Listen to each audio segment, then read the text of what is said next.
1.1.3 Exercise and fitness as part of your healthy active lifestyle. Skill related fitness. In this topic, we'll be looking at the following: the fitness components that make up skill related fitness and their definitions, and then the importance of each component in sport. Okay then, so skill related fitness. This is what allows people to become good at sporting activities. We looked at health related fitness in the previous topic, which looked at the fitness components needed in everyday life and in sport, but skill related fitness are fitness components that are more kind of suited, more specific to sport. Different sports require different skill related fitness components, or in many cases, a combination of them. Okay, and in this picture we can start to identify some of the characteristics, some of the fitness components that you would need in those sports in order to be successful. Okay then, so we're going to identify the 6 different fitness components in skill related fitness. First one is agility, then balance, coordination, power, reaction time, and speed. Okay then, so the first fitness component, agility, this is defined as the ability to change the position of the body quickly and to control the movement of the whole body. Okay, so basically this is allowing us to change direction at speed. Okay, so if we look at an example of Cristiano Ronaldo here, when he's dribbling, he'll be dribbling at quite an excessive speed. In order to fool the defender, he'll feint to go one way. Very quickly he'll change direction to go the other way and dribble into the space that he's just created. Okay, so agility is the ability to change direction quickly. Next fitness component is balance. And the definition of balance is the ability to retain the centre of mass of the body above the base of support with reference to static or stationary or dynamic, another word for changing, conditions of movement, shape and orientation. So this basically means that we're able to stay upright, whether we're actually on the move or in a stationary position. Okay, so we've all got pretty much a good sense of what balance is, but the key thing is being able to stay upright. And when we talk about our base of support, we're talking about our feet if we're running or stood up, or it could be that we're on our hands if we're doing a handstand. So it's the base of support is the point at which we make contact with the floor using our body. And it's important to remember that balance is also needed when we're on the move. Typically people think of balance as being a stationary thing, but the key thing here is that it's also on the move. So we have a picture of the gymnast here, so we can see how the concept of balance is applied here. Here she's in a static position, holding that balance on a very thin beam, but she also required balance as she was walking across the beam in order into that initial position.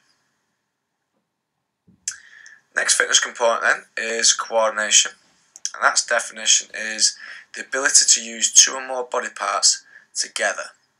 Okay, so this allows us to use more than one part of the body at the same time, such as hand-eye coordination, foot-eye coordination, other things such as head-eye coordination.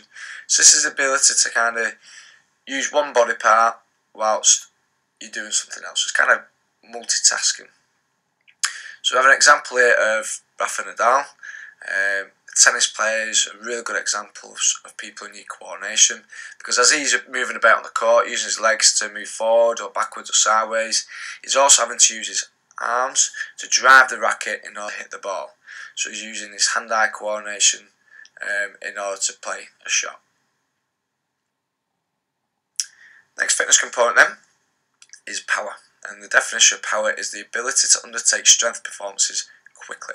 So a lot of time people confuse power and strength, but with this equation we can see that power equals strength times speed. So strength plays an important role in the use of power, but the key thing here is that it's done at speed. Okay, so power allows us to exert great force quickly, and we can look at this example here of Jessica. She's doing the long jump here, and she requires power in order to drive off the takeoff board in long jump in order to gain height and distance when she's performing the jump.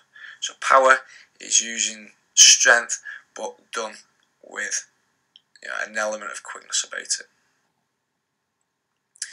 Next fitness component is reaction time, and this is the time between the presentation of a stimulus and the onset of a movement.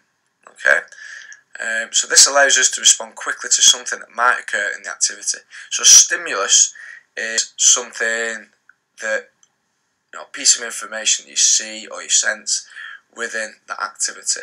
So that stimulus could be the starting pistol in 100 metres, or in the example here, Joe Hart saving a penalty. The stimulus is the opponent kicking the ball, and Joe Hart has to use his reaction time to respond quickly to the direction that the ball is travelling in order to get there and make the save. Final fitness component is speed. Okay, and this is a little bit more complicated with this definition. And this is the differential rate at which an individual is able to perform a movement or cover a distance in a period of time. So basically this is allowing us to perform actions or move very quickly. Okay, which I'm pretty sure that most of us will have a good understanding of already. In this example then, we have Olympic cyclist. She needs speed in order to move her legs very quickly, which will then drive the pedals on her bike to get around the track in a quicker speed.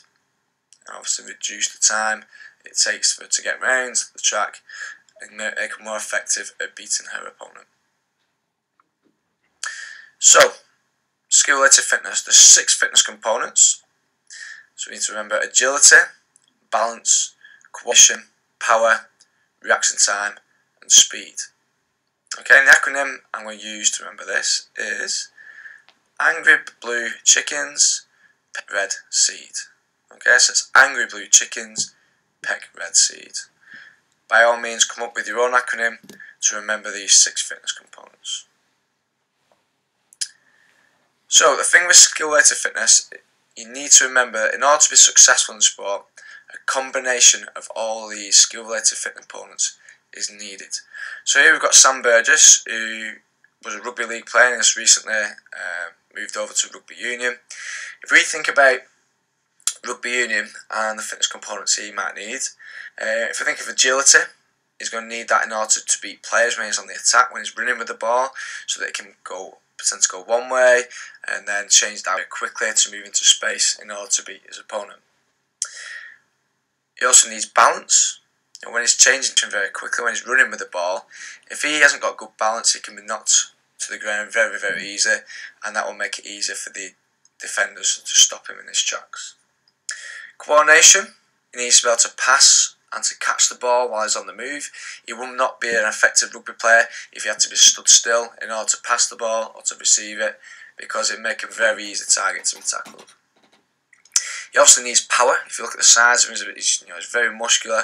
That power is needed in order to drive him forward at speed when he's on the run, but also when he's making a tackle. He can make a very quick and effective tackle using all his power to bring the opponent down. And finally, in his reaction time, okay, if the ball's being kicked and it bounces with it, not being a perfectly round ball, it will bounce in different directions. It's very hard to predict where the ball's going to bounce, and his reaction time will allow him to respond to the direction the ball has bounced and pick it up very quickly. Okay then, so what now? First of all, I want you to rewatch this video as many times as you need to so you fully understand the topic of skill-related fitness. Then, I want you to fill in all the boxes in your Flip Learning Lab. Make sure you provide plenty of detail. If you need to turn the page over and write more notes on the back, feel free to do so. But remember, you need these with notes for revision. And finally, you will apply this knowledge in next week's lesson. So make sure that you come to the lesson fully equipped with all the knowledge and understanding of this topic.